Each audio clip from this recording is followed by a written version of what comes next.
Et bonsoir à toutes et à tous, j'espère que vous allez bien. C'est Maxime, donc de retour pour une petite émission avec la rencontre qui nous attend ce week-end donc, contre le FC Köln. Donc vous voyez, pas un invité, mais deux invités exceptionnels pour cette émission. Donc on aura Adrien pour le FC Köln. Salut Adrien. Hello, hello, bah merci à toi, merci à vous pour l'accueil, hein. Ça fait plaisir de parler un petit peu de bully avec Köln quand même. Voilà, c'est ça, puis ça nous permettra d'en connaître un peu plus sur le club également. Et on a, bah écoutez, je ne sais pas si je vous le présente, je ne sais plus comment le nommer, Jacques Chirac, Franck, Wikipédia, voilà, on a Franck à nos côtés qui nous accompagne. Salut Franck. Salut Maxime et bienvenue à Adrien, que je suis heureux d'accueillir chez moi pour un déplacement qui sera mémorable quoi qu'il arrive, victoire, défaite ou nul, demain au Westfalenstadion pour la réception d'un club mythique, le 1. FC Köln, qui pour moi a le plus bel hymne d'Allemagne de club d'avant-match. Et il n'y a pas photo. Tout à fait. Donc voilà pourquoi Franck est aussi à nos côtés durant l'émission, parce qu'ils font le déplacement ensemble pour se rendre à Dortmund pour le match. On va commencer par le vif du sujet. Adrien, je te laisse nous faire une petite présentation de toi, d'où tu viens, pourquoi tu supportes Köln et surtout depuis quand. Vas-y, c'est à toi. Oh, wow, c'est le moment que j'attendais. Non, mais alors, je me présente, bon, je m'appelle Adrien. Je vis à Paris, je suis né à Paris, je suis un pur parisien. Et je suis tombé fou amoureux de Cologne lors d'un voyage scolaire. J'ai mon correspondant qui vit à Köln, qui est au passage un acteur très connu allemand maintenant. Il a percé, mais il ne me rappelle plus, malheureusement. Mais en tout cas, voilà, j'ai découvert le club grâce à lui lors d'un match entre Köln et Mainz. Il y avait eu un partout, c'était l'époque où il y avait Podolski encore qui jouait. Et comme l'a dit Franck, moi c'est surtout sur l'ambiance et l'hymne, moi qui m'ont touché. Avant, j'allais souvent au Parc des Princes, donc j'étais souvent dans les tribunes quand le PSG c'était pas très fort. Et je sais pas, j'avais jamais ressenti ça en France et dans les autres stades que j'avais pu faire. Et c'est vrai que l'Allemagne m'a été remarqué, et notamment Köln. Je me suis dit, mais quelle est cette équipe? J'ai commencé à découvrir. Je suivais déjà un peu la Bundesliga, mais plus Dortmund, un petit peu Dortmund, mais je connaissais pas très bien Köln. Et c'est là, au fur et à mesure, où j'ai commencé à découvrir, à les suivre chaque année. Et maintenant, je les lâche plus, quoi. Ok, bah écoute, une belle expérience et une belle aventure, encore une fois, que tu nous dis. On va partir sur le club directement pour que tu nous présentes, donc le FC Köln, donc un grand ami aussi au club du Borussia Dortmund. Il n'y a vraiment aucune rivalité entre les deux. Donc il y a des belles images à voir. Je te laisse nous faire une petite présentation du club, voilà, dans ses grands contours, sa création, son historique, et puis jusqu'à aujourd'hui. Et puis on complétera, moi et puis Wiki Franck à nos côtés sur le passé. Écoute, ouais, on va commencer par la fondation. Donc, c'était en 48, le 13 février. Je pense que je pense que peut-être les gens connaissent moins l'histoire, pourquoi on a un bouc. C'est vrai que c'est souvent demandé. Je m'appelle le bouc en plus ce soir. Mais donc, pourquoi nous avons un bouc? C'est grâce à un cirque qui, à l'époque, était de passage. Et en fait, la dame du cirque, c'était vraiment le cirque majeur à Cologne. Donc, tout le monde s'est réuni et les joueurs, l'équipe et tout le staff étaient invités. Et du coup, vers la fin, elle demande, mais vous n'avez pas de mascotte, vous n'avez pas de porte-bonheur. Et du coup, elle nous a donné un petit bouc. Et le bouc, pourquoi il s'appelle Hennes? Il y a plusieurs histoires qui tournent dans le club. Moi, celle que je préfère comme histoire, c'est que notre coach de l'époque, Hennes Weisweiler, en fait, la chèvre lui a pissé dessus. Et du coup, beaucoup disent qu'il y a cette anecdote comme quoi les joueurs en sont marrés. On dit, on va l'appeler Hennes pour cette anecdote. Lui, elle a toujours contredit cette anecdote, on ne saura jamais, mais voilà. Donc, cette histoire de bouc vient de là. Ensuite, Köln, on a eu des joueurs mythiques qui ont marqué, que ce soit. Moi, là, je suis un peu décousu, mais je pense tout de suite à un joueur japonais. C'était le premier joueur japonais à venir sur le sol européen. Il a joué à Cologne. Yasuhiko Okudera, que j'ai énormément parlé, notamment avec Köln, sur les médias, sur d'autres médias, parce que c'est un joueur était mythique pour le football japonais. Et maintenant, quand on voit que beaucoup de joueurs japonais sont passés même à Dortmund, même dans d'autres clubs allemands, il y en avait plein. Et c'était lui qui était le précurseur. Évidemment, il faut qu'on parle du doublé 78. Ça, c'était le moment un peu mythique de Köln où on gagne Bully et Pokal. Dans nos rangs, on avait quand même des sacrés joueurs, on va pas se mentir. On avait notamment, comment il s'appelle le gardien, Schumacher. On a eu, Schumacher. On a eu d'autres tellement grandes légendes qui sont passées là. Il y a eu Lisbarski aussi, qui était pas loin. Il y avait Klaus Fischer. Il y avait aussi Okudera aussi qui a eu le doublé aussi. Donc c'était un peu l'épopée où c'était le moment où Köln a le plus rayonné. Je ne veux pas mentir, dans les années 90, c'était pas la folie. Honnêtement, c'était un peu compliqué. Et moi, dans les années que j'ai vraiment suivi, c'est un peu, on est l'équipe des montées et descentes, hein, où en fait, on est entre guillemets trop fort pour la deuxième div, mais pour la première div, de temps en temps, on arrive à faire des exploits, comme on a eu la Coupe d'Europe. Moi, je me rappelle, c'était la saison 2012-2013, je crois, qu'on se qualifie en Ligue Europa. Notamment, on fait un match face à Arsenal, où on met un but à Arsenal quand même. Et en vrai, ça a été le moment pour moi qui m'avait remarqué, où c'est même Cordoba, vraiment, Jean de Cordoba, il faut s'en souvenir, mais c'est une sortie ratée d'Ospina, Cordoba qui fait le lob du gardien, ça, et c'était aussi l'invasion des supporters de Cologne à Arsenal, à Londres, qui était folle. Voilà, et ces dernières années, voilà, il y a eu ces moments-là, il y a eu les moments un peu plus compliqués aussi, où on a été, je pense, 17e ou 18e quasiment toute la saison. Donc ça fait un peu mal au cœur, c'est dur. C'est très dur parce qu'on voit les effectifs, on voit les joueurs. On a aussi été suspendu par la FIFA, l'UEFA pour trois périodes de transfert. Du coup, c'était très compliqué. Et là, actuellement, c'est vraiment, on en reparlera après, mais c'est le renouveau du club. Et il y a beaucoup de points positifs qui peuvent faire espérer que le club tienne peut-être 3, 4, 5 saisons en Bundesliga, et même plus, on espère. Ok, bah écoute, ouais, une belle déjà présentation. Je pense que sur la qualification que tu parlais en Europe, c'est plus en 2017, non? Ah oui, 2017. En Europe, Oui. parce que Vincent a dit 2012-2013, ça m'étonne, et moi j'avais noté 2017 sous Peter Stöger, donc qu'on parlera tout à l'heure. Ouais, non, mais c'est ça. Ouais, non, c'est bien 2017. Ouais. Non, tu veux pas, Franck? Enfin, Peter Stöger. C'est le pire football qu'on a eu à Dortmund avec Peter Stöger. Mais il a fait le job pour nous qualifier en Ligue des Champions. Voilà, donc on ne peut pas lui reprocher. D'ailleurs, j'ai une photo avec Peter Stöger. D'accord. Et ouais,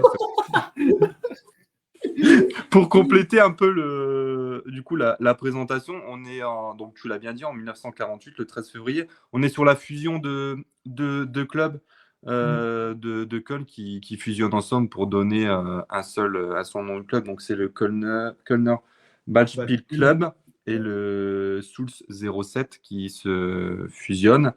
Au niveau des titres, c'est vrai, on en a pas parlé. On est sur 3 Bundesliga, 4 Pokal et 5 fois. Vas-y, Franck. Alors attention, il y a 2 spécificités, 3 titres, oui. Donc 64, donc Köln est officiellement le premier champion de l'ère moderne de Bundesliga, et 78 avec leur fameux doublé.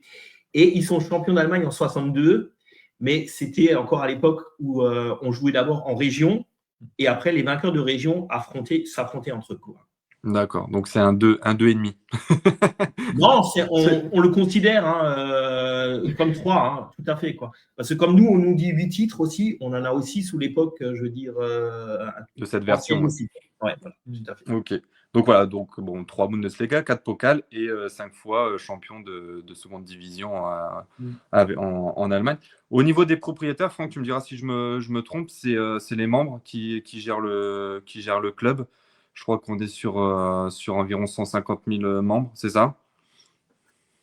Les nombres de membres, ouais, on doit être dans ça, mais pour la présidente du club, ça a été fait récemment. Donc il y a eu beaucoup de changements récemment. Donc à la base, en fait, on avait une présidence à 3. Sauf que il y en a qui n'ont pas voulu se représenter. Du coup, il y a eu des élections très récentes. Et ça énerve, son nom m'échappe, mais je le retrouver. Mais en fait, c'est très récent. Du coup, on a une sorte de nouveau président qui est là. Mais, entre guillemets, oui, il y a les assemblées générales chaque année où les supporters, les membres, ont le droit, ont un avis sur le vote, sur plein de dossiers. Il y a eu notamment l'épopée avec le Covid qui a été affreux parce qu'en gros, ils ont dit bah, il y a le Covid, bah, du coup, on va l'ouvrir en ligne. Est-ce que ça n'a pas fait bugger parce que tout le monde posait des questions? Oui, sûrement. Tout le monde posait des questions et moi j'y étais. Et en fait, je m'étais inscrit au truc pour suivre un petit peu. Mais c'était lunaire parce qu'en vrai, en fait, tu pouvais faire même des vannes parce qu'en fait, c'était tellement pas à l'époque, on savait pas comment gérer bien le truc de sérieux, mais c'était abusé. Abusé. Ok, après, bon, tu as parlé des années 60 un peu glorieuses aussi. Il y a peut-être les années 80 où vous êtes finaliste de Coupe d'Europe contre le Real Madrid en 1986. Donc voilà, donc après, je pense Et que au tu as un coup peu d'Era tout qui dit. devient, au coup d'Era, je crois que dans cette période-là, qui est aussi le premier buteur asiatique, je crois, en Coupe d'Europe, il me semble. Ouais. Ok. Franck, tu voulais rajouter quelque chose sur Non, Köln? c'est parfait, comme dit. Voilà. Ouais, je pense qu'on a fait un peu le tour. Donc, du coup, bah, je lis un peu les messages. Donc, on a Vincent qui nous fait un coucou. Il y a aussi il y a Kylian qui est là. Et il y a mon grand Joël qui est là aussi et qui me dit Maxime a sorti le maillot pyjama. Ben, je te remercie. Je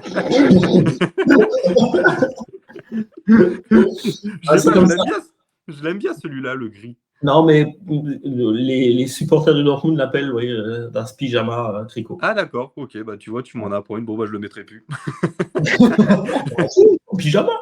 Voilà. Écoute, il est 20h, c'est vendredi. On est détente. Voilà, c'est c'est surtout ça. On va partir sur le coach. Donc, Lukas Kvasniok, voir un petit avis sur cet entraîneur donc, qui est arrivé cette saison. Si je ne dis pas de bêtises, c'est tout neuf. Au niveau de sa carrière, bon, spéciale version allemande, hein, donc Karlsruhe, Karl Zeiss Lena, Saarbrücken et Paderborn, pardon, pour finir. Quel est ton avis, Adrien, sur cet entraîneur? Bah, en fait, on a beaucoup de supporters, même moi, on trouve que quand on a connu Baumgart déjà, on aime bien déjà l'homme qui a un peu cette même mentalité. C'est-à-dire que faut que tu taffes. Faut que tu taffes, faut que tu taffes, faut que tu taffes. Exemple typique, je crois qu'on avait fait un mauvais match face à Augsbourg récemment. Est-ce qu'en conférence de presse, il n'a pas dit, franchement, l'équipe, ils n'ont pas travaillé, c'est de leur faute. En vrai, il est comme ça, il dit, tel joueur, vous n'avez pas fait le taf, c'est à vous de refaire la semaine prochaine. Il est très aussi dans les émotions, dans le rythme, un pressing ultra intense, mais intelligent. Donc pas juste un pressing où tu cours, tu utilises tout ça. Parce que nous, Cologne, on est habitués. On fait des pressings pendant 20-30 minutes, pendant très longtemps, et derrière, on ne fait rien. Là, c'est un pressing qui est intelligent, où on construit aussi. Et honnêtement, c'est l'arrivée de ce coach. Au départ, on était un peu, on ne savait pas. Et en vrai, on est sixième de Bundesliga. On se dit, bon, bah, ça marche et c'est plaisant à voir. En fait, ça faisait pas mal de temps qu'on ne se faisait pas de plaisir à regarder un match avec eux, en tant que sur le terrain plutôt.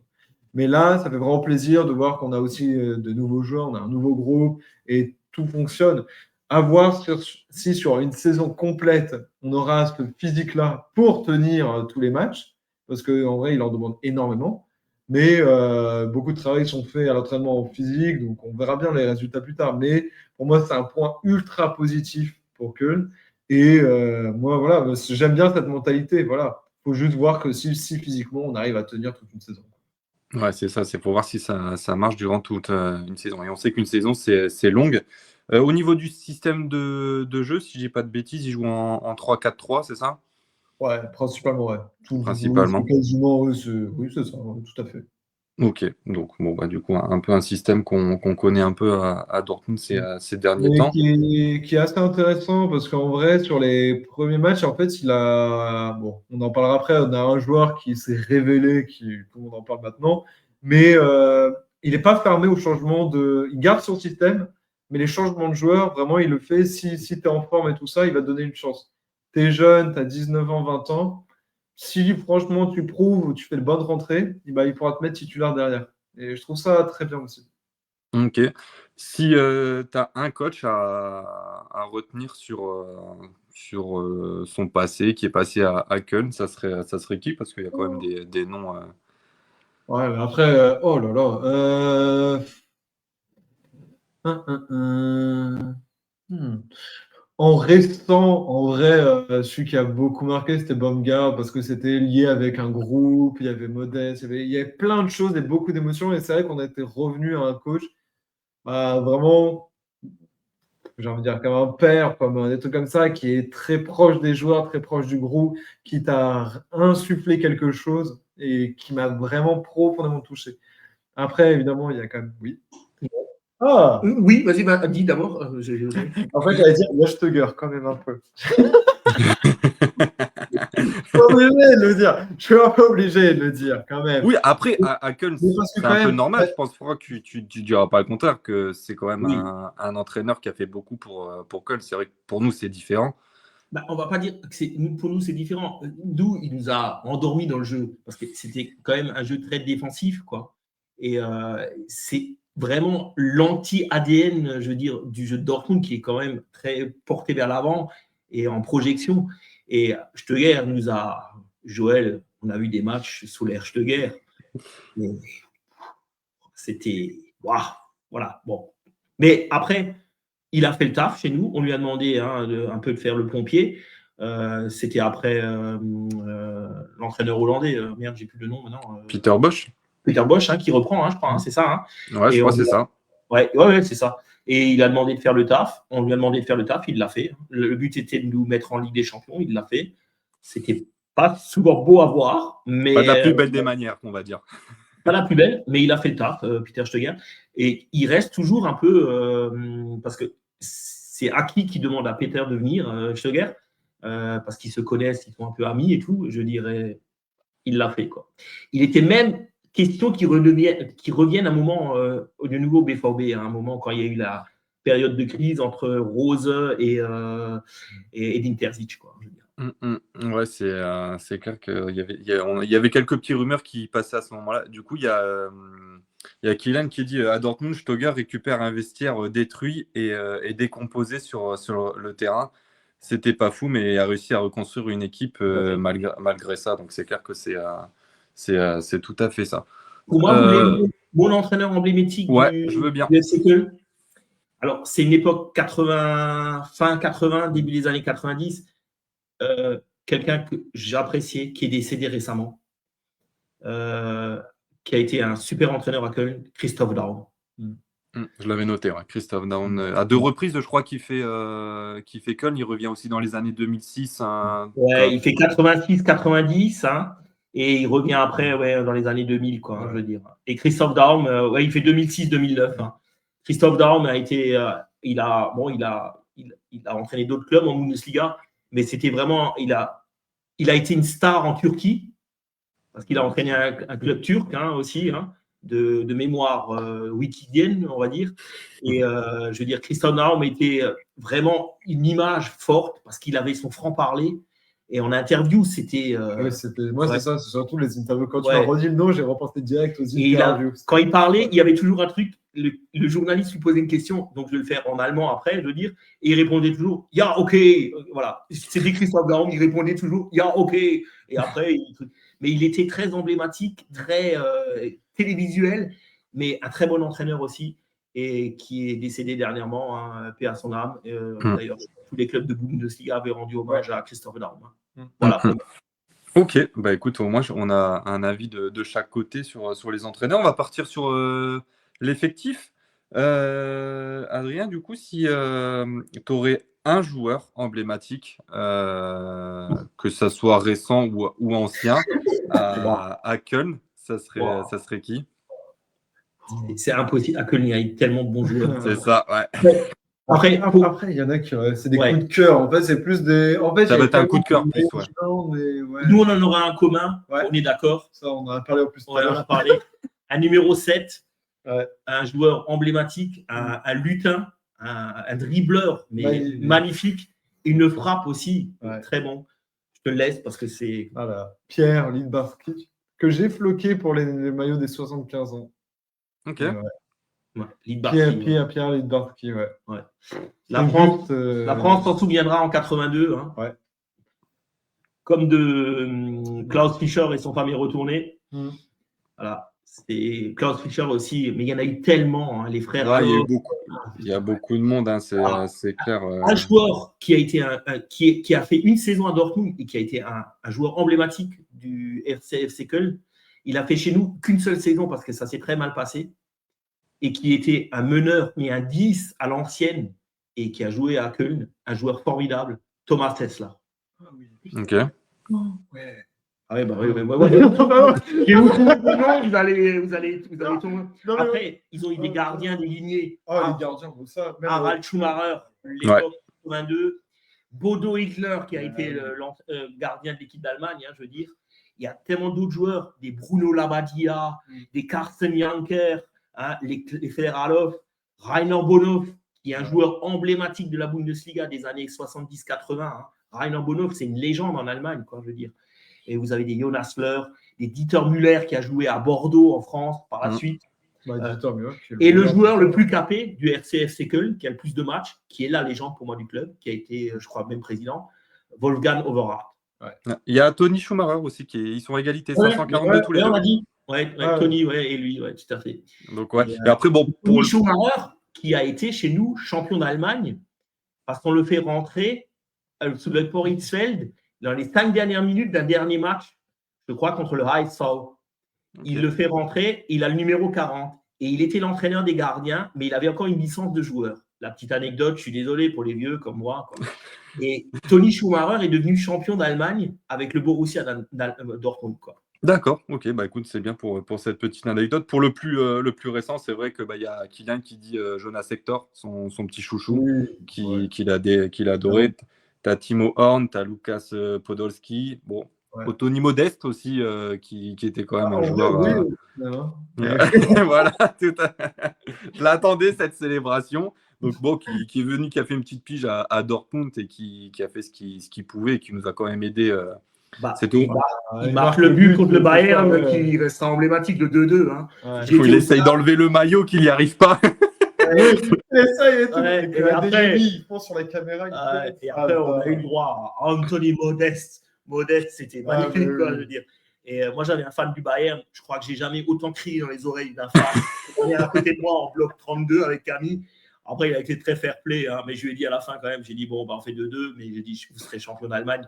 Et c'est la saison où on se fait, où ils sont champions à la dernière journée, parce que nous, on ne fait pas le taf contre Mainz. Contre Mainz, ouais. Oui, parce que Modeste arrive. Que vous allez marquer un but contre nous. Voilà, contre Köln, parce que Köln fait match nul au moment-là, je veux dire.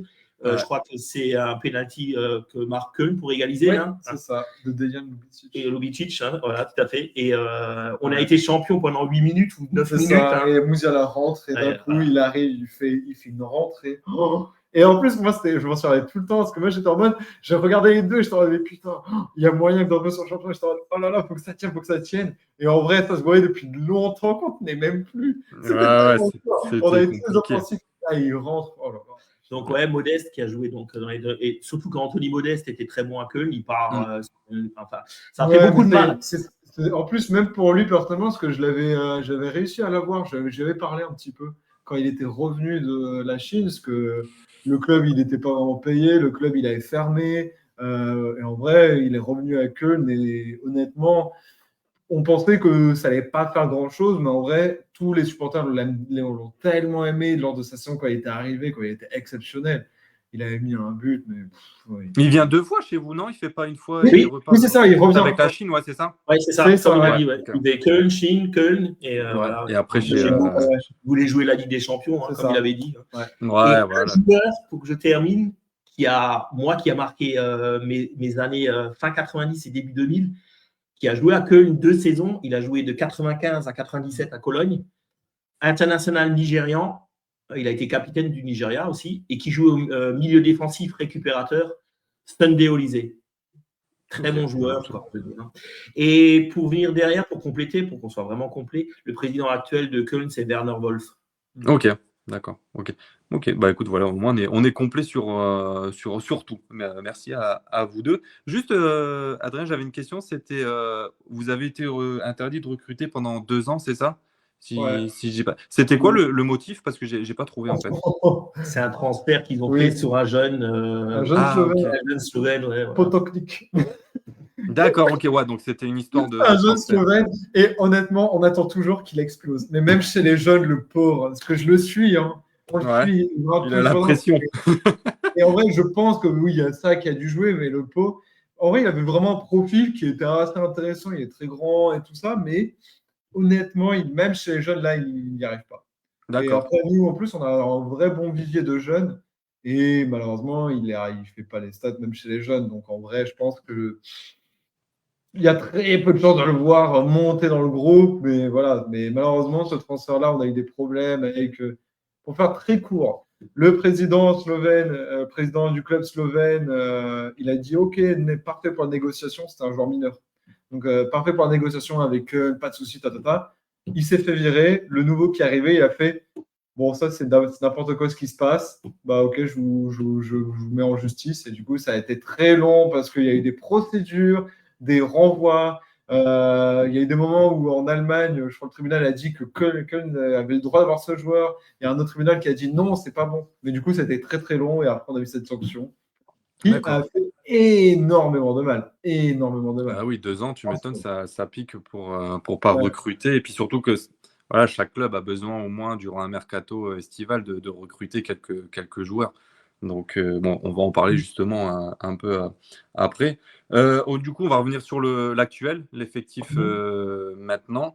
Donc quelques petites stats que j'ai sorties avant de donner la parole. Donc on est sur un effectif quand même de 29 joueurs. Une moyenne d'âge de 25,9 ans, donc quand même avec de l'expérience. 41% de joueurs étrangers, donc on est quand même sur un groupe assez allemand. Niveau estimation transfert market du collectif, on est sur 100 millions d'euros. Est-ce que tu penses que c'est un effectif qui peut se maintenir en Bundesliga ou il y a quelques petits manquements dans ce groupe? En vrai, déjà, ce qui était incroyable, c'est que la plupart, là, en fait, on s'est fait plaisir cet été, on va se dire. Vu Après qu'on avait 2 ans. on a eu un peu d'argent, on a économisé sur les trucs, on s'est dit, OK, on s'est fait plaisir. Du coup, déjà, l'effectif a quasiment beaucoup, beaucoup changé. La plupart des gens, des personnes qui ont gagné le titre l'an dernier sont plus là. Donc, il y a eu un gros, gros, gros turnover. On a quand même évidemment gardé Schwebe dans les cages, on a Kynes qui est là, on a Waldschmidt qui aide, il y a Tillman qui revient, mais on a quand même de sacrés nouveaux joueurs. Et pour savoir, je pense qu'on va se maintenir sans problème. Honnêtement, avec l'effectif qu'on a, on n'a pas trop de soucis pour le maintien. Je pense pas. Je l'avais dit dans un podcast, j'avais dit mon rêve ultime, c'est qu'on accroche une Conference League, mais je pense pas qu'on a les épaules encore pour. Mais si on vise, si on est dans le top 10, moi je le prends tous les jours. Hein. Mais là actuellement, on est dans une phase où même on s'emballe. Hein. Les supporters de Köln, on s'emballe très rapidement. Hein. Nous, on était au bout de 2-3 matchs, on était en mode OK, on va en Ligue des Champions. Hein. Tu vois, on était dans cette vibe en disant on fait les bons résultats. Mais absolument pas. Là, je pense que déjà, si on arrive déjà à tenir dans un top 10 pour un retour en Bundes, c'est bien. Il faut voir après. Moi, je pense que ma seule crainte, c'est qu'il y a certains joueurs qui sont en train de bien marcher et que, en fait, l'été prochain, on se les fasse voler et qu'en fait, on ne peut pas construire un groupe sur. Colonne, c'est ça le problème, c'est que nous, on ne peut pas construire un groupe sur 1 an et demi, 2 ans. On a besoin d'un peu de stabilité, mais sauf qu'à chaque fois, on perd des joueurs assez importants. Et derrière, tu ne peux pas vraiment construire quelque chose pour te permettre de pérenniser et de te dire, bah, en vrai, là, ça fait 2 saisons dans le Bundes, l'an prochain, on peut viser l'Europe. On l'a fait ça vers les 2016-2017, à un moment, quand il y avait Kessler même qui était là et qui disait, mais nous, l'objectif, c'est vraiment, on avait un objectif sur 4-5 ans. C'est rare à Cologne de dire on a un objectif sur 4-5 ans. On dit OK, là, on va se maintenir 2 saisons. Une autre saison, voilà, 2 saisons, on va jouer le maintien. L'autre saison, on va être dans le top 10. Et la dernière, on peut essayer d'avoir une place européenne. Ça n'a jamais réellement marché parce qu'à chaque fois, on perdait un joueur important. Donc, Justement, comme tu parles de joueurs importants, il y a un joueur qui fait grand bruit en ce moment et qui est déjà sur les tablettes de certains clubs en Allemagne, eux aussi à l'étranger.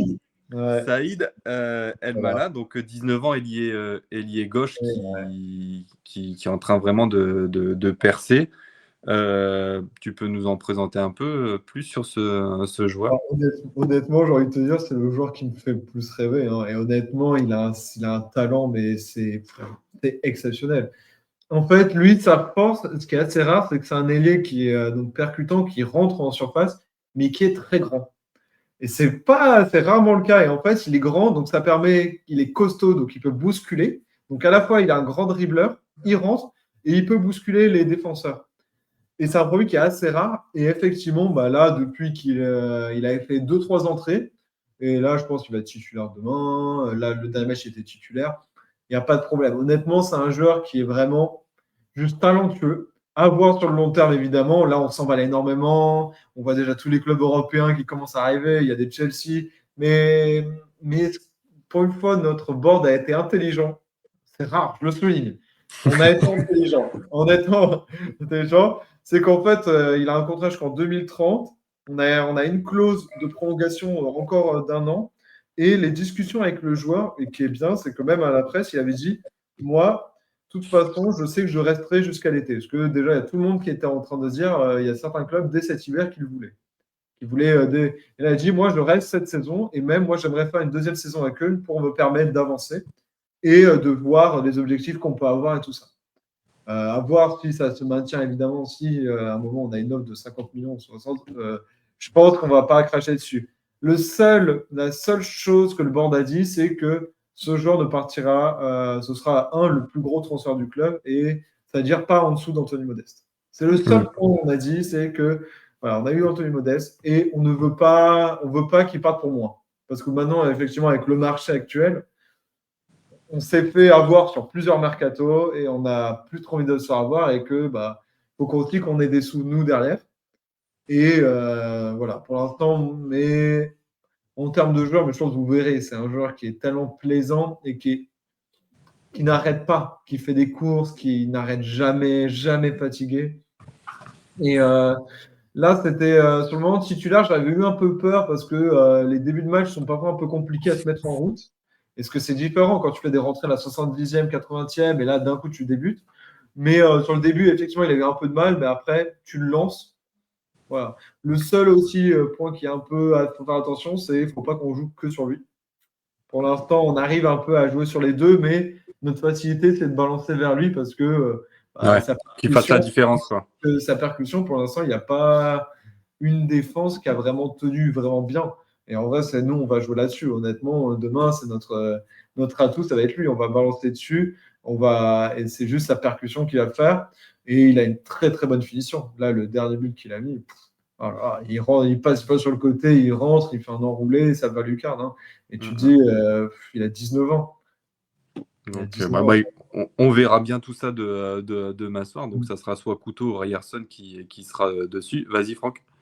Moi, mon joueur que j'aime bien à Köln, alors, j'ai jamais été fan des attaquants, hein, vous savez très bien. Hein. J'adore Eric Martel. Moi. Oh, oui. Ok.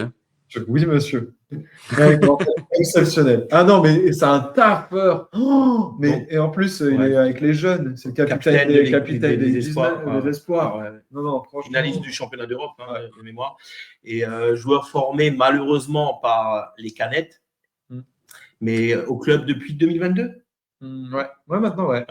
Et moi, je pense que c'est un super joueur d'avenir. Je veux dire, et il transpire football et un QI football surtout. C'est ça, c'est le football qui est important. Et c'est vrai que même malgré son âge, il est déjà quasiment un peu le chef du milieu. Et ce qui est fou, c'est que même l'an dernier, en D2, il était tellement important dans notre système de jeu et il est rassurant. C'est vraiment un mec qui est rassurant et ultra intelligent. Ultra intelligent sur les situations. Il voit s'il y a un problème, il voit qu'on est en danger, ok, il capte. Si c'est vers l'offensif, il est vraiment bon. Tout à fait. Honnêtement bon.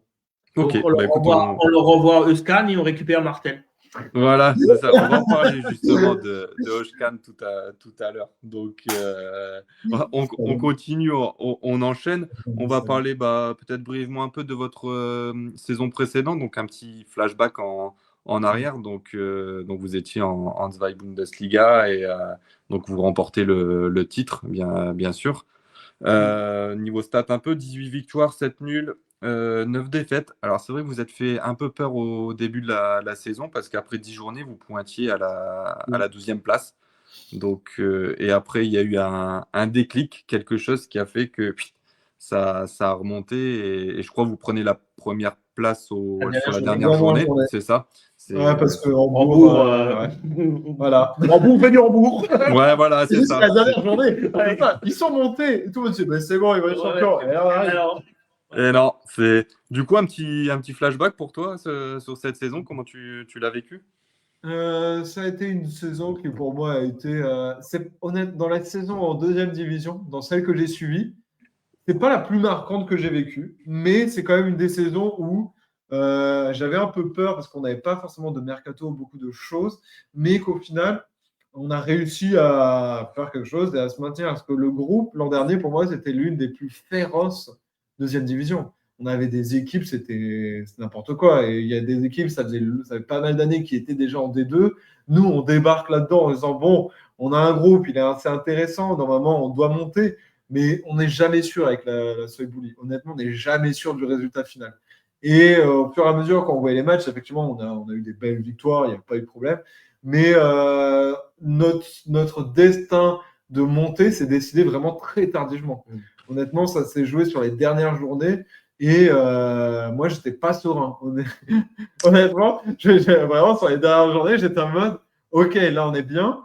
Mais c'était compliqué parce qu'il y avait un moment où on n'avait même plus notre sort vraiment devant nous. Et c'est grâce aux résultats mauvais des autres équipes et tout que nous, ça nous permet de avoir espoir.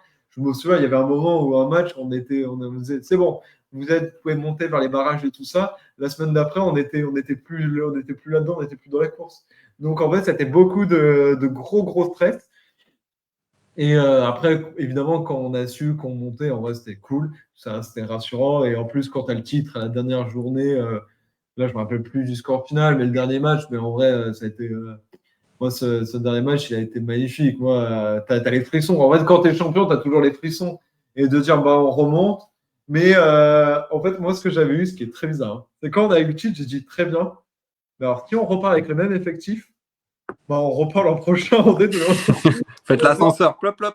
Je te jure, moi, sur le moment, je me suis dit, en vrai, c'est génial, mais purée, il va falloir qu'on se bouge les fesses sur le mercato, et le club l'a fait. Et ça, Ouais, bon, c'est tant mieux. Donc c'est vrai qu'on a déjà parlé un peu. Ouais, après, je te donne la parole, Franck. Mais c'est vrai qu'on a parlé un peu déjà dans des émissions, la Zweite Bundesliga. Il y a quand même un niveau assez élevé avec des équipes qu'on a vues il y a quelques années en Bundesliga. Alors, le niveau est quand même en dessous par rapport à la Bundesliga, mais il y a quand même un très très bon niveau. Je pense qu'en niveau deuxième division Europe, je pense ça serait le numéro 1 au niveau qualité et au niveau jeu. Vas-y, Franck, tu voulais rajouter quelque chose? Aussi, ouais, pour reprendre un peu la fin de la saison dernière, la Bundesliga 2. La Bundesliga 2, hein, sachez que la moyenne de spectateurs est supérieure à la Ligue 1 en France. Hein. C'est des grands stades. Hein.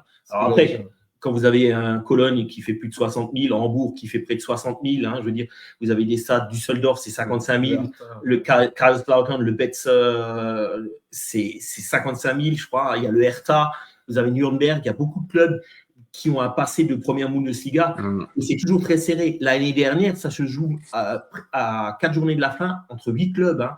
Cologne, Hambourg, Evelsberg, Paderborn, Magdebourg, Düsseldorf, Lautern et Karlsruhe. Donc, imaginez, quoi, je veux dire, à la fin, on ne savait pas. Hambourg, c'était un peu détaché, mais on ne savait pas qui allait finir deuxième et qui allait être barragiste. Hein. Donc, Evelsberg fait barragiste. Et bon, malheureusement, ils se font, je veux dire, après, en barrage, crucifiés. Bon, mais je veux dire, c'est très ouvert. Il y a beaucoup de clubs. Cette année, ça risque aussi d'être ouvert. On a en tête nos amis. Voilà. Ouais. On a Evelsberg, Paderborn, Kaiserslautern, Darmstadt, Karlsruhe, Hanovre. Donc, on retrouve un peu les clubs. Et c'est des clubs, beaucoup, qui ont un historique hein, et qui ont du vécu, je veux dire. Et c'est la Bundesliga 2, c'est très, très dur d'en sortir, je veux dire. Hein, ouais. On le voit avec certains qui sont restés... sortis rapidement. Alors, ouais, c'est tant mieux. Parce que si on commence à rester une, deux saisons, tu t'embourbes là-dedans. Regardez, Kaiserslautern, un club mythique, champion 2 fois dans les années 90. Hein. Ils sont descendus, ils sont même descendus jusqu'en D3. Ils ont eu du mal à remonter, quoi, hein, je veux dire. Et là, ils reviennent tout doucement. c'est une ambiance incroyable là-bas. Je veux dire, et c'est très dur la Bundesliga 2 d'en sortir, quoi, je veux dire. Ouais, c'est ça, c'est qu'il faut pas y rester quelques saisons, parce qu'après, tu as ton effectif qui change et tout, et si tu n'arrives pas à faire un recrutement pour remonter, tu t'embourbes, comme certains clubs le sont actuellement. Au niveau de la Pokal, vous faites quand même un beau petit quart de finale sur le parcours, donc en éliminant Sandhausen, Steinkiel et le Hertha. Ouais. Vous perdez bien sûr contre Leverkusen, quoi. Donc c'est vrai que c'était le Ouais, mais club à éviter sur les 2 dernières années. Donc Les copains de Leverkusen. ça y est, Chirac est de retour à 20h40. Mais voilà, faut le noter aussi, ce beau petit parcours en Et en après, Pokal. faut pas se dire que peut-être là, on affronte Dortmund et que le prochain tour de Pokal, mardi, on affronte le Bayern. On va en parler justement après. Mais ouais, c'est vrai que là, c'est 2 matchs de très haut niveau pour vous. Vous voulez rajouter quelque chose sur la saison précédente, ou c'est bon, on attaque la nouvelle saison, l'actuelle? Bon, c'est bien, parfait. Alors, ok, alors on est parti sur la saison 2025-2026. Donc, quelques stats avant de te donner la parole. Donc, en Bundesliga, vous êtes sur 3 victoires, 2 nuls, 2 défaites. Position 6e. Et 5 derniers matchs. Alors, c'est vrai que ça commence à caler un peu. Une victoire, 2 nuls, 2 défaites. C'est quoi ton avis un peu sur ce début de saison de Köln? Début en fanfare, honnêtement, on gagne 4-1 face à Freiburg, je crois qu'on gagne 1-0 face à Mainz, mais après Mainz ils avaient un rouge. Mais bref, quand même, donc ce sont quand même des clubs qui ont joué l'Europe, donc c'est assez intéressant de voir qu'on avait ce niveau face à ces clubs-là. Je crois qu'on prend une fessée à Leipzig, mais en vrai elle était méritée. En vrai, on va pas se mentir, hein. On a un bon effectif, il est aussi assez jeune, on a un nouveau coach qui tente aussi des choses. Et faut juste qu'on se stabilise un petit peu. Moi, là, évidemment, ça va être les gros tests. Pour moi, le gros test, c'est demain déjà. De voir ce qu'on peut faire. J'ai l'impression qu'on peut embêter quand même. J'ai l'impression qu'on peut réussir à embêter sur certains points Dortmund. À voir si sur tout le match, on parvient à tenir ou voilà. Mais sur le début de saison, moi je le trouve bien. On est 6e, qu'est-ce que tu veux que je te dise de plus? En vrai, c'est juste, c'était impossible, c'était inimaginable à cette période. Euh, je trouve que le résultat le plus abouti, c'était comme je t'avais dit, c'est face à Freiburg, où honnêtement, on a joué un football qui était parfait sur vraiment tout notre aspect du jeu. Et c'est là où aussi on a découvert l'aspect du jeu de Kwasniok. C'est là, ce match-là, où on s'est dit, OK, on voit ce qu'il veut faire, on voit comment il veut faire. Il n'était pas encore sûr des joueurs. C'était normal. Il n'était pas sûr de quel joueur il allait mettre. Il y avait des joueurs qui. Saïd El-Maleh, il était sur le banc encore à l'époque, hein. Donc, il le testait un petit peu. Il testait d'autres jeunes et tout. Parce qu'on a fait un gros mercato. Donc, on a plein de nouveaux joueurs qui ne se connaissent pas forcément. Et voilà. Donc, on y va à tâtons. On est 6e, on y allait à tâtons. Mais je pense qu'on va avoir des gros matchs prochainement. Et en fait, il faut qu'on essaie de capitaliser sur les points. Et voilà. Évidemment, je pense que honnêtement, face au Bayern, même Dortmund, en vrai, je sais que ça va être galère, hein. Ça va être une galère monumentale, Oui, hein. c'est Et, de gros calibre, hein, donc c'est entre guillemets, c'est ça. Donc, faudra voir si on parvient face aux équipes, voilà, je veux dire, de mi-tableau, faut qu'on fasse plus que des matchs nuls. Là, ça va être l'épreuve ultime, c'est de voir si on parvient quand même à pouvoir marquer plus, quoi, aussi. Je crois qu'on a marqué sur chacun des matchs. En vrai. Je crois qu'on a mis un but sur tous les matchs. Je crois aussi. Après, ce début de saison peut aussi vous aider sur la fin, parce que quand vous êtes parti un peu sur un boulet de canon, ça peut aider pour avoir pris les points. Après, j'ai envie de dire, notre dernier match, c'est face au Bayern. Ouais. Donc, oui, c'est. Après, si on a fait le taf avant et que le Bayern ils sont champions, voilà. Voilà, c'est pas de problème. Mais ouais, non, en vrai, je pense qu'il y aura des moments où ce sera plus simple. On sait, il y a des moments de saison où, entre guillemets, on va affronter des équipes. Moi, par exemple, là, tant que Gladbach est aussi bas, il faudrait qu'on arrive à les battre. Et voilà, en plus, en Rhein Derby, ce serait bien. Surtout que c'est votre derby. Donc, arrive assez rapidement, c'est le 8 novembre, hein, match de Gladbach-Cologne. Ouais, donc vraiment Gladbach après les 2 matchs, donc couperés, donc Dortmund-Bayern en coupe. Cologne reçoit Hambourg et va se déplacer à Mönchengladbach, quoi. D'accord, Et ok, il ouais, donc c'est faut voir si Mönchengladbach aura un nouveau coach aussi. Ouais. Parce que là, pour l'instant, ils sont en transition. Est-ce qu'ils vont avoir un nouveau coach qui va débarquer? Ouais, Voilà. c'est toujours ça qui est difficile. Hein. C'est quand ça commence à être avec un nouveau coach, c'est là où ça peut repartir sur une nouvelle lancée. Ouais. Et puis...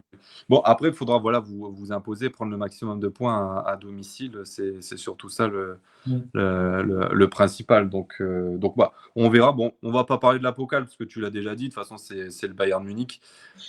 Voilà, Ça va être très compliqué. Après, c'est de la Pokal. On l'a vu au premier tour. Le Bayern était à 2 doigts de se faire éliminer. Donc, en vrai, un match... même sur les dernières saisons, le Bayern, ils se sont éliminés par des clubs de Ouais. D2 parfois aussi. Hein. Donc, en vrai, Donc, tout est possible. Après, à voir si.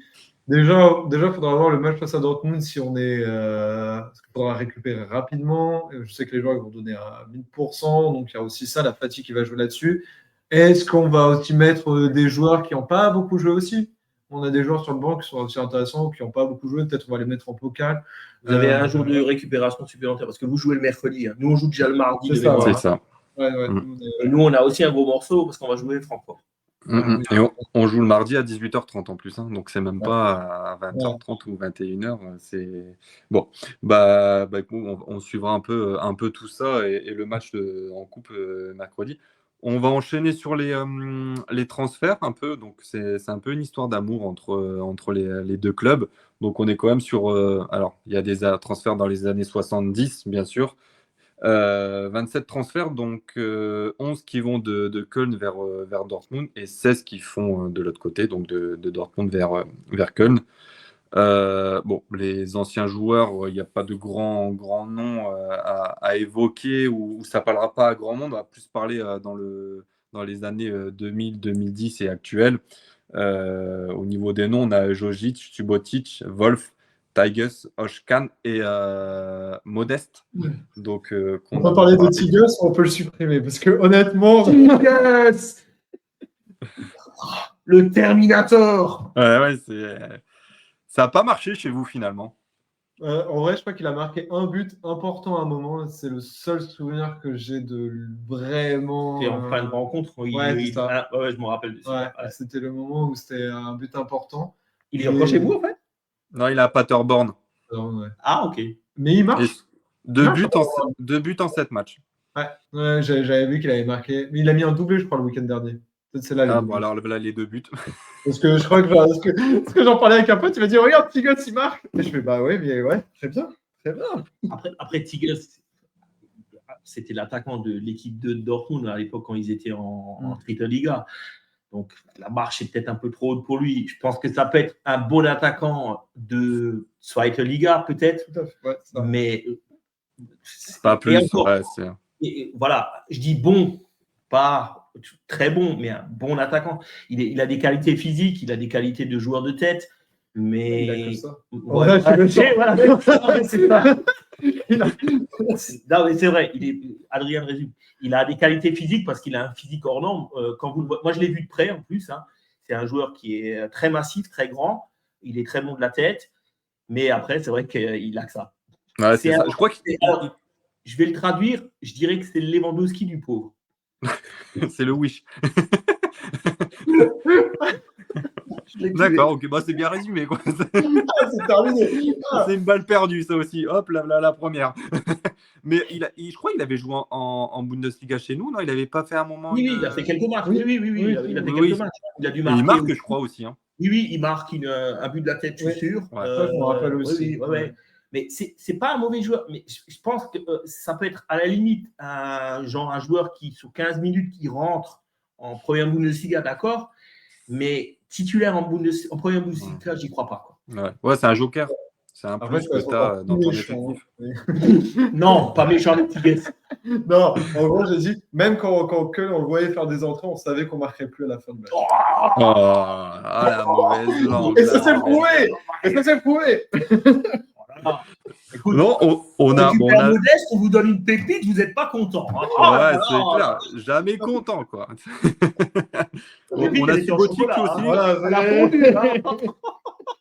C'était pas une pépite en or. Hein. C'est ça. On a Subotic aussi qui avait ça, fait. On peut peut-être parler. Franck peut plus en parler que nous. Devon, un joueur que nous ramène Klopo de Mainz dans ses balises. Il était tout jeune défenseur de 18-19 ans, hein, donc international américain parce qu'il a une double nationalité et aussi serbe. Et, je veux dire, un joueur fantastique à Dortmund qui a été pour moi, comment dire, le joueur charnière avec Mats Hummels de ses titres avec Klopp. Un joueur fantastique, un battant. Et je peux vous dire, quand il est revenu à Dortmund sous le maillot de Köln et sous le maillot de l'Union, dans d'autres clubs, il y a très peu de joueurs qui peuvent aller en sud-tribune et être acclamés comme un dieu vivant. Hein. Et il l'a été les 2 fois. Hein. Parce que quand on appelle, moi j'y étais contre l'Union, hein, je suis désolé, Franck il est ce qu'il est, mais j'y ai versé mes larmes. Hein. Joël était avec moi. Neven, à tout jamais, il restera dans mon cœur et c'est un joueur emblématique, quoi. Je veux dire, un guerrier ultime. Quoi. Ah ouais, c'est clair. C'était un sacré joueur. Bah, moi, j'avais eu l'occasion de le croiser dans l'ICE quand j'allais à Darmstadt pas à Darmstadt, à Bielefeld, pardon, avec mon père et qu'il était au siège d'à côté, quoi. Donc c'était fou et un gars super super sympa et n'oublions pas qu'à Dortmund, il a une place de parking, hein, enfin une place quand il célèbre le titre où il monte sur le toit de sa voiture. Oui, avec la musique.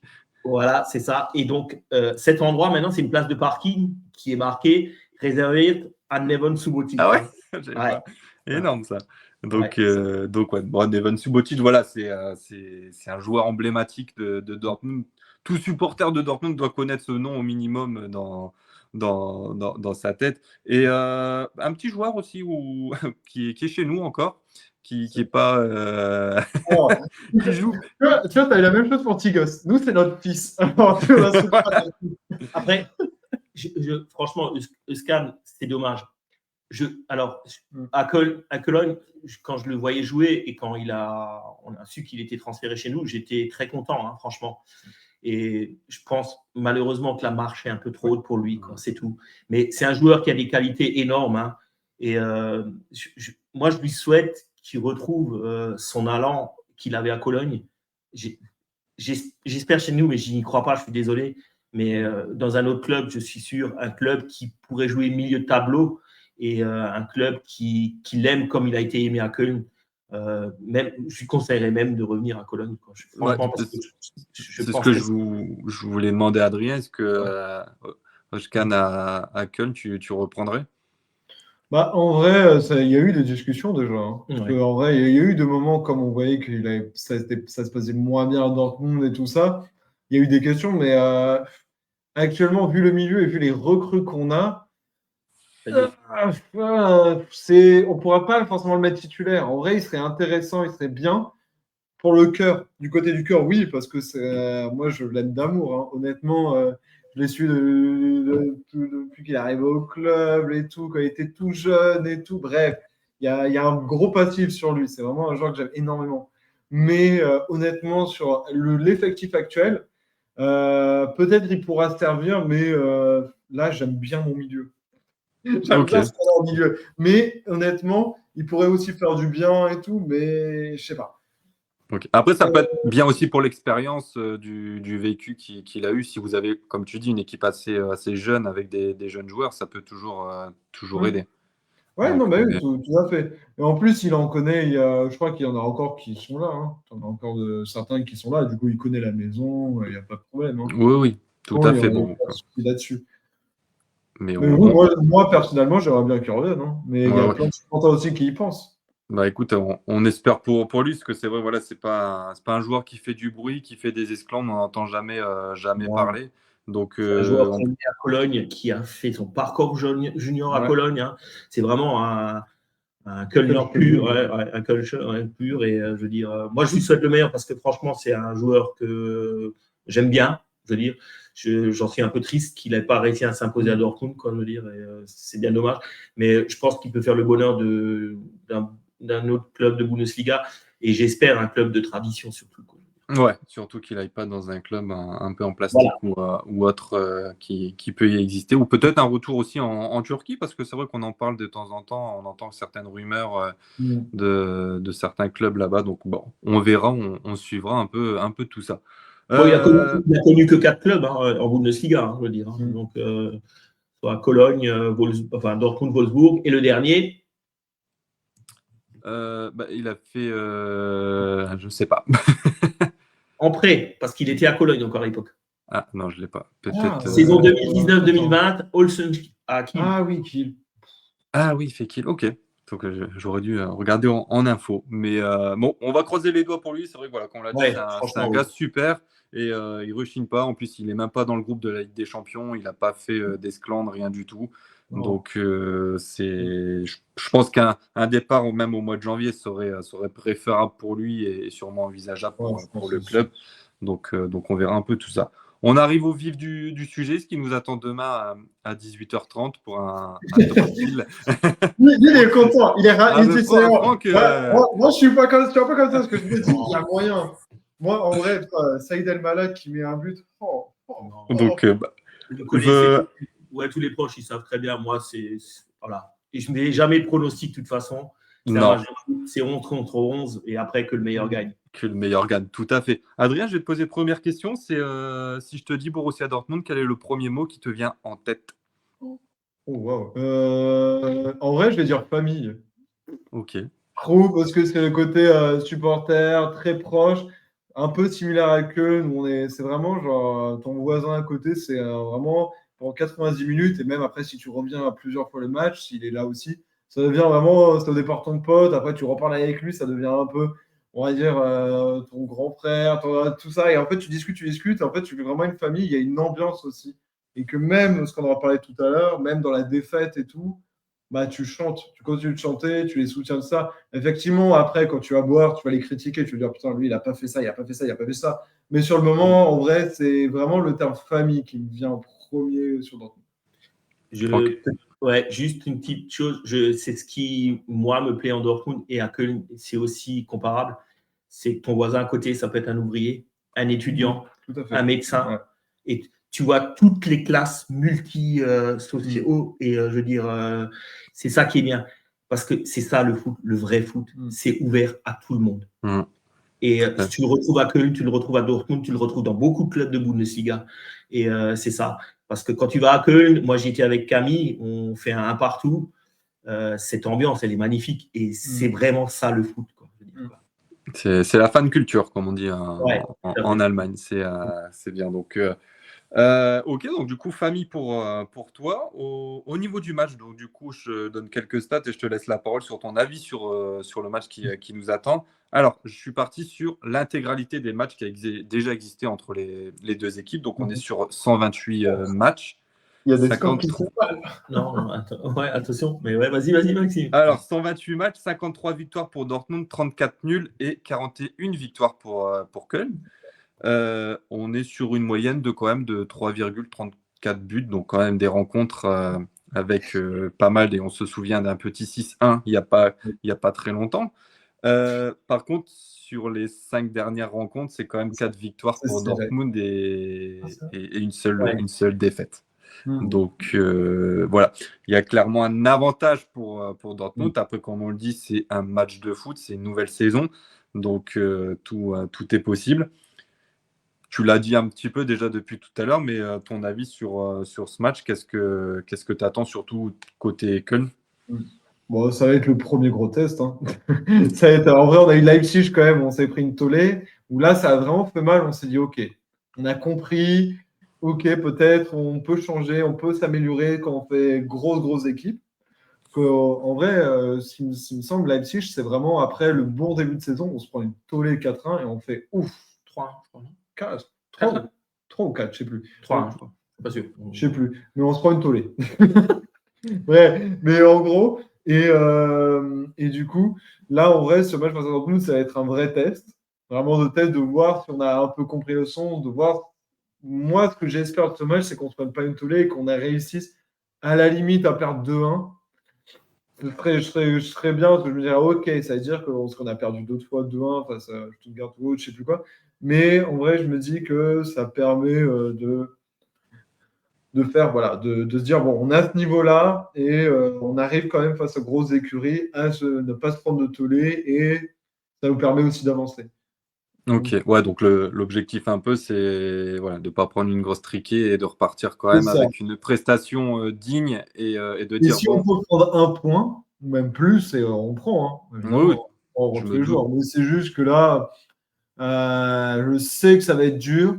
Je sens que peut-être on peut être fort sur notre rapidité, sur notre spontanéité aussi.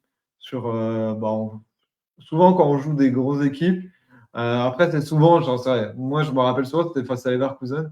Même quand Leverkusen, ils ont fait leur saison incroyable, euh, le début du match, avant qu'on se prenne un carton rouge, on n'avait jamais vu ça de la saison. C'est vraiment, on s'était dit, OK, c'est ce match-là, mais on était partout. On prenait tous les ballons et tout ça. Le carton rouge a fait que derrière, on était foutu. Mais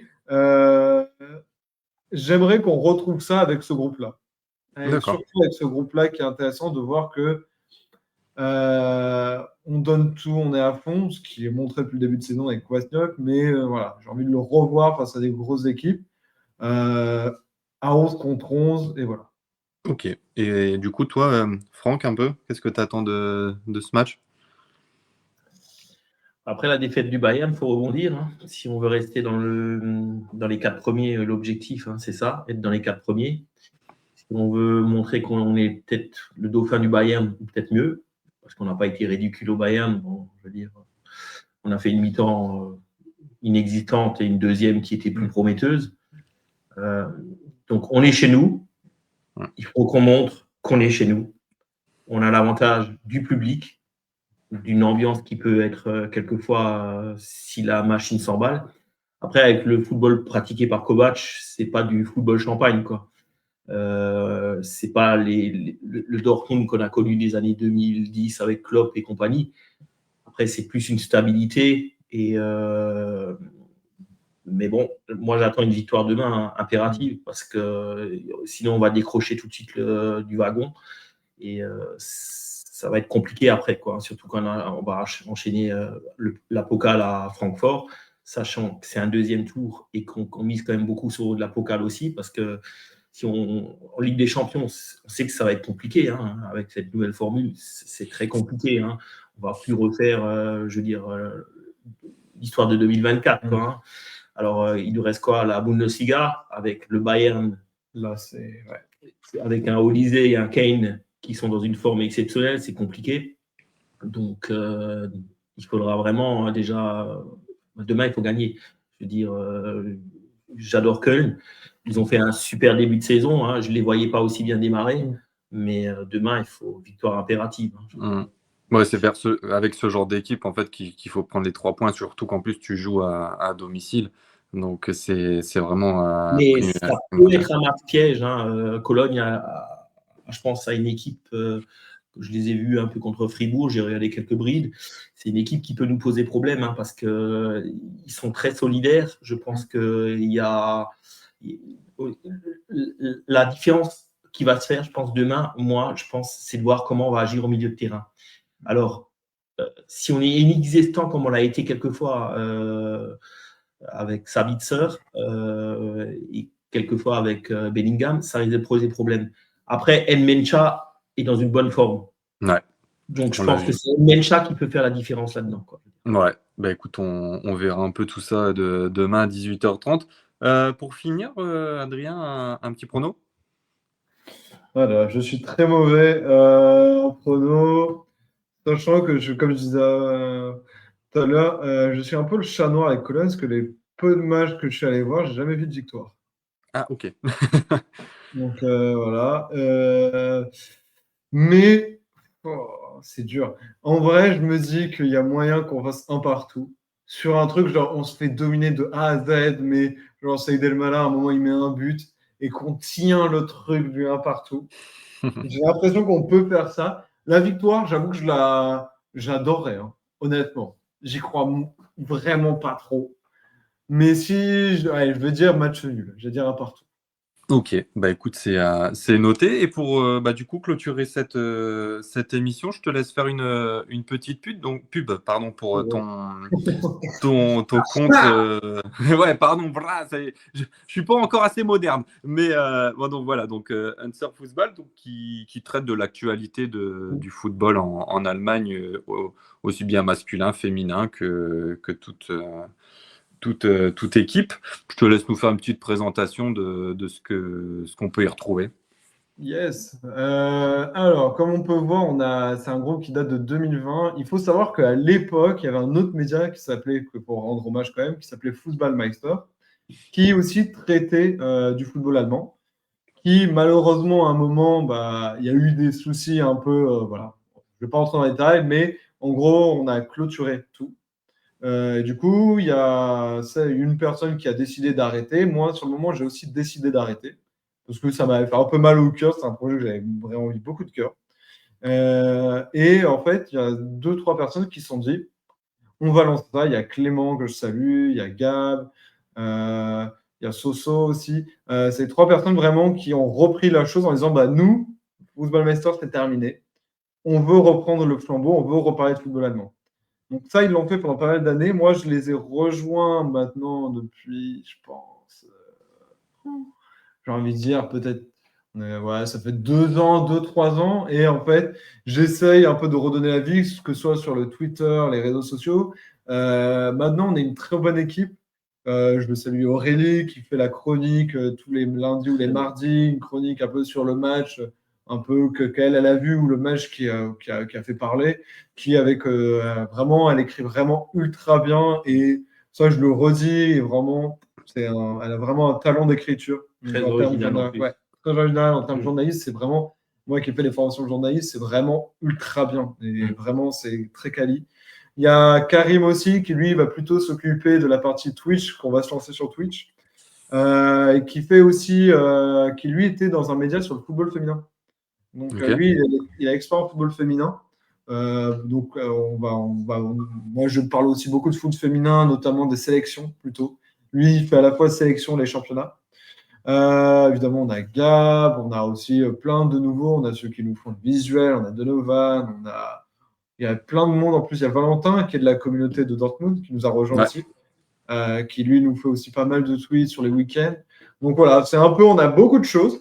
Donc là, on est très content parce qu'on adore. En fait, vraiment, c'est juste des passionnés qui parlent de foot allemand. Euh, on essaye d'être régulier, mais voilà, on fait à notre rythme. Et là, en vrai, on a une bonne équipe maintenant et voilà, on est très actif, c'est vrai que sur Twitter, c'est vrai qu'on est très actif toujours là-dessus, parce que ça a été le truc qu'on a relancé. Euh, on essaie de développer, là, comme tu montrais tout à l'heure sur l'image, on avait fait un magazine, on y avait passé genre des nuits entières et tout, qui a été. Ça, on remercie vraiment énormément, mais tous les gens qui nous ont remerciés, qui nous ont dit que merci d'avoir fait ça, que c'était bien et tout ça, vraiment, ça a touché tellement énormément. Et du coup, ça nous pousse encore à donner plus, à parler plus de foot allemand. C'est vrai qu'on parle beaucoup de Bundesliga, mais aussi on a un peu de Zweite. De temps en temps, on parle de la Dritte aussi. Il y a aussi une personne qui parle parfois de Regio. Bon, là, c'est un peu plus compliqué de remettre en plat parce que il y a beaucoup de foot. Mais voilà, on essaie de parler un petit peu à tout le monde, de parler aussi de sujets. On peut aussi déconner, on peut faire tout comme ça. Et voilà. On Ok. est... Ok, bah écoute, ouais, c'est une belle petite page Twitter qui parle de l'actualité du football allemand. Donc n'hésitez pas à les suivre et à follow le compte. Messieurs, Yes. j'ai envie de vous dire merci infiniment pour votre présence, pour cette présentation de Köln. Comme ça, on en sait un peu plus.